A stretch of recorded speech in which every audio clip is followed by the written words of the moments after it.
The second Tuesday of the month brings a visit from the guy who created AmazingRibs.com. We race to the hotline and welcome back friend of the show, Meathead.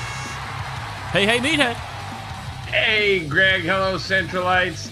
How's the rock star of the Rock and Roll Hall of Fame city? We are rocking and rolling as always, Meathead, and we've had some topics that we want to kind of recover. We hit them every so often, especially as St. Patrick's Day rolls around. But before we get into any of that, 2 years ago, oh man, was it 3 years ago? I think we had this conversation when you were on last month when we were sucking back that big magnum of Silver Oak when I was in Chicago for a volleyball tournament. Maybe that's going on 3 years.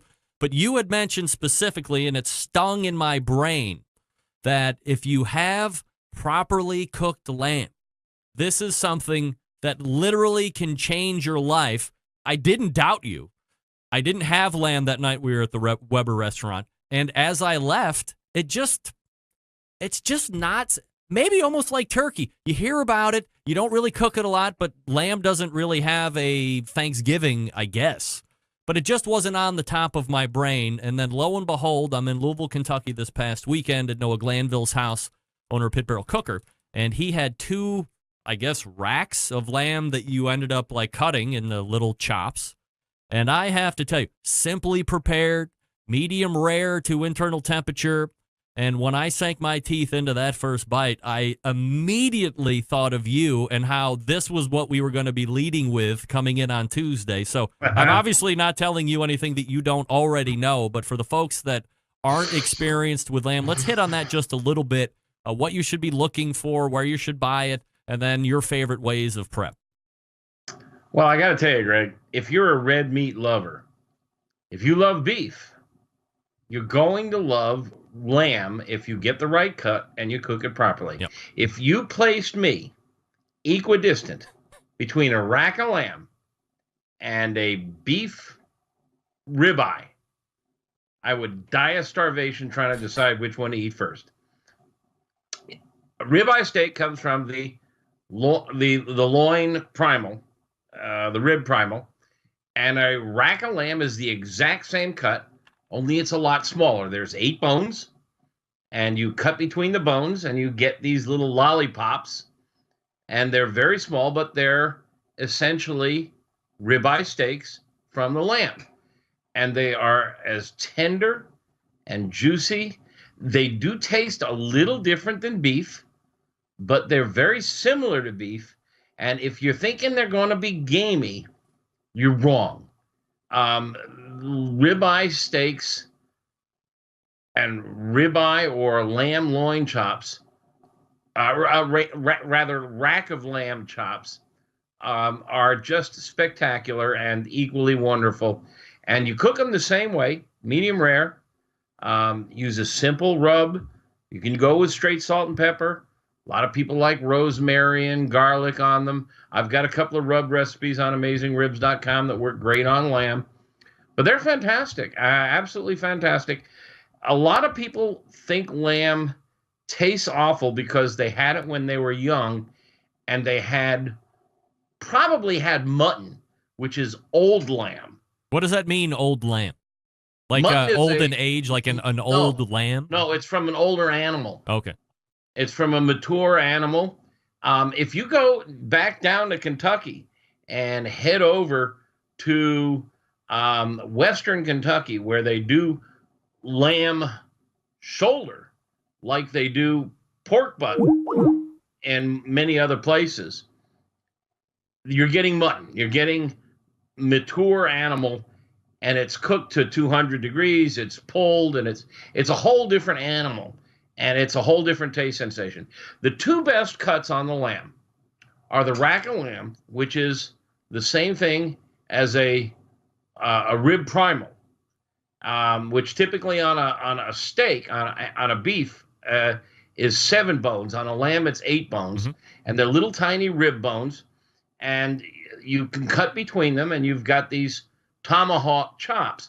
But the trick is to cut them every second bone, so you have double wide, double thickness, and then they're about 1.5 to 2 inches thick, and you grill those up. and it's just like grilling up a beefsteak.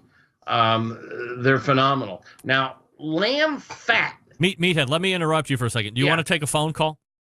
Yeah. Let's do this. You're on the air with Meathead. You're on the air with Meathead. Meathead. Yeah. Yeah. Who is this?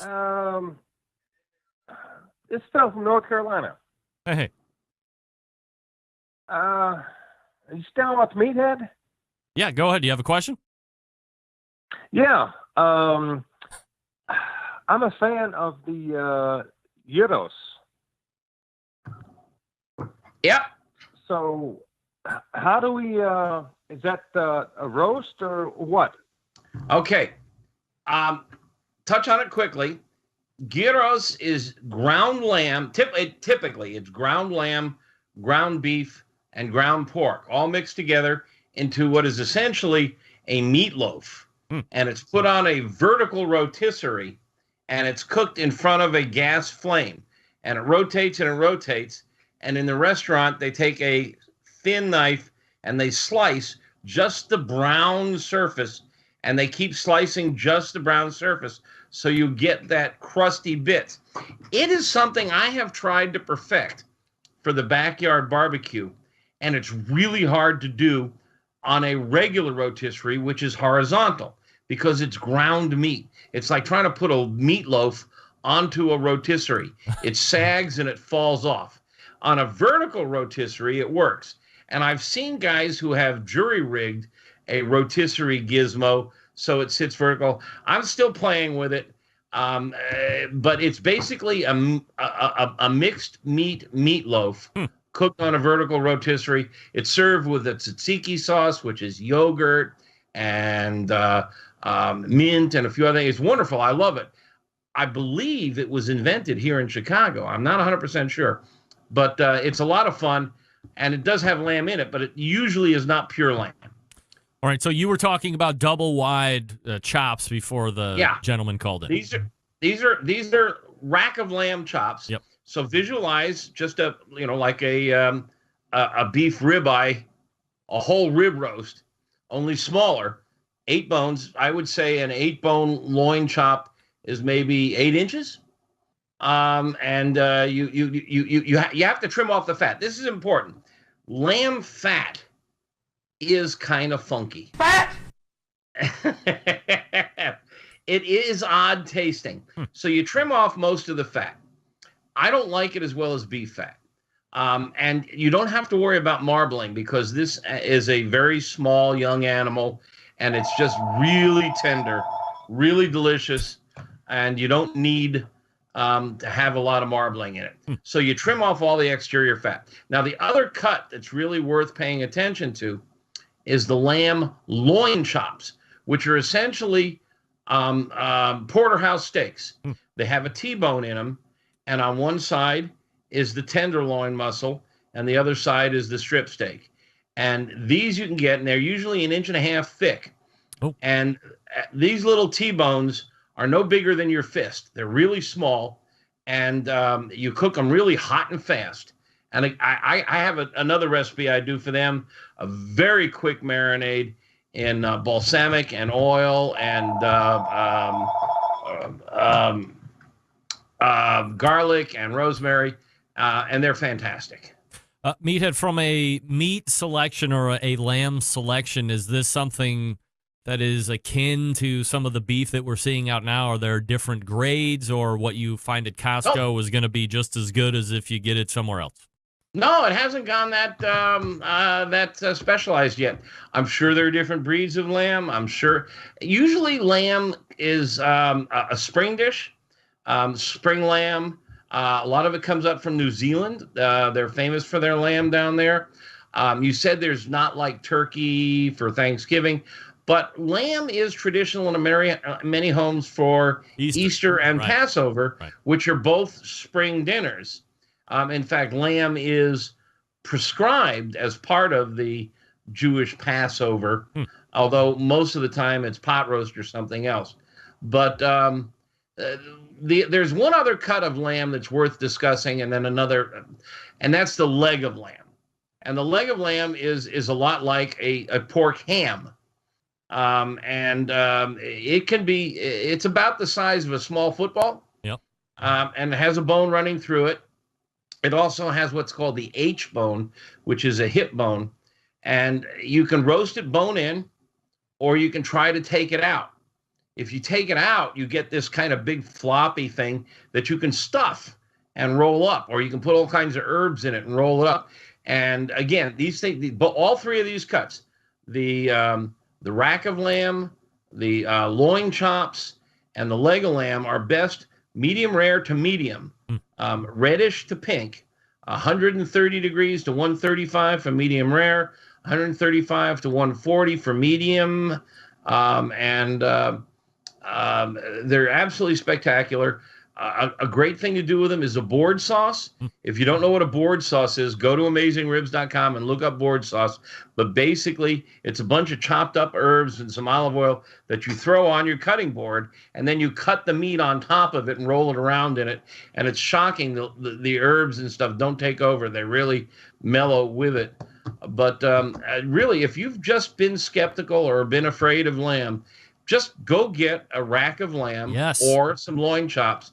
The leg of lamb is a bit of a commitment. It's a big hunk of meat. It's probably 5 pounds or something. But a rack is enough for 3-4 people. Well, so, there were 3, 4, 6 of us at dinner last Saturday. He had 2 full racks of lamb. He also had 3 strip steaks that he cooked on the pit barrel cooker as well. But his sons are meat eaters, that's for sure. And I think between the 6 of us, we got through everything almost all the way to the end. So, I'd say a couple racks of lamb for a family of 5 that might not be tremendously big meat eaters in general. You're probably going to have some left over even. There's one more lamb cut that I should talk about, and that's ground lamb. And you can also find lamb patties in a lot of grocery stores, and it's just lamb hamburgers. And they're wonderful. I just do the dumbest, simplest thing known to man. My local groceries sell them already pattied out, maybe 1/2 inch to 3/4 of inch thick, 6 ounces, maybe 7 ounces. I just take them out. I give them a sprinkling of salt and garlic powder on both sides. And then I just grill them off, and that garlic powder kind of singes and gets crunchy. And I serve it on a pita bread with a tzatziki sauce, which is really easy to make. It's made with yogurt, but you can do it with ketchup if you like. And I absolutely adore lamb burgers. Again, I have recipes for all of these on AmazingRibs.com. I'm a huge lamb fan. And if you've been skeptical or afraid, you got to try this stuff. All right, 2 quick questions. One, do you have a side of the fence that you stay on when it comes to mint and lamb? Well, not mint jelly. A lot of people serve mint jelly. When I was young, which was a long time ago, I'm closing in on 70. When I was young, lamb was always served well done. It was almost always mutton from an older animal. Wasn't everything well done back then, Meathead? Yeah, really. It was kind of funky, and it was often served with mint jelly. I mean, jelly. I mean, really, would you serve a steak with any kind of a jelly? Never. No. And that was typical. And people like it. I'm not going to condemn them for it. But now, chopped mint in a tzatziki sauce is common. And it works. Basil is related to mint, and it's a similar character and flavor. You could use basil if you prefer. Mint does seem to, the flavors that seem to be standard are rosemary, garlic, mint, not jelly, but mint leaves. And they're really common with the sauce. Also, another traditional technique is you'll get a rack of lamb, which is 8 bones wide, maybe 8 inches long. And people will coat it with mustard and then put breadcrumbs all around it. And then they'll roast it or grill it that way. And those breadcrumbs get really crunchy, and you can use seasoned breadcrumbs if you wish. Meathead from AmazingRibs.com talking about lamb. The second question that I wanted to have, and I'm only asking this because the country's most renowned purveyor of meat, Pat LaFrida, said on this show a number of months ago, and you had mentioned it, that lamb is typically brought in from New Zealand. He said New Zealand lamb is the worst lamb that you can possibly get. Agree or disagree? I've not had a lot of it to be able to make such a pronunciation. I'll bow to the wisdom of Pat LaFrida. I have had New Zealand lamb and liked it. But there's a lot of lamb that comes in from Colorado, the western states. Lamb, Kentucky used to be the number one lamb producer in the country. It was a huge lamb state for many, many years. I wouldn't worry too much about the provenance, where it comes from, what it's fed. Don't even worry about marbling. It's a young animal. It's small. The meat is always tender. It's always juicy. Just go get a rack of lamb or loin chops. Mm-hmm. Loin chops are porterhouse steaks or T-bones. Rack of lamb are ribeyes. And if you've got a big crowd, get a leg of lamb. But first try the smaller cuts to make sure you like it. You will love it. Is there any credence at all to if you don't properly cook it, or there's something that you can do it in a cooking process that will evoke a gamey flavor, or is that complete BS? The flavor in meats, not just lamb, beef, pork, often is directly related to what they're fed. I mean, I've had, so-called grass-finished beef that has eaten a lot of sage, wild sage, sagebrush rolling around in Texas, and you can taste it. What happens is these herbs and greenery that they eat gets into the fat, and it flavors the fat, and you can taste it in the fat. So where the lamb is raised, what it's fed, maybe there are lamb aficionados out there who will say, oh, yeah, you got to have lamb on fescue or something like that. I'll eat it all, man. In fact, I've had this conversation with my niece, one of my wife's nieces. She and her husband, high school teachers, are bringing their kids over in another couple of weeks because we were talking about lamb, and they said they'd never really had it. Yeah. And I'm cooking lamb for them. And I know they're going to do backflips because they're beef eaters. Absolutely. We're talking with Meathead from AmazingRibs.com. Meathead, hold on one second here, and then we will pick up the conversation for pastrami and corned beef as we are getting ready to roll into St. Patrick's Day here very shortly.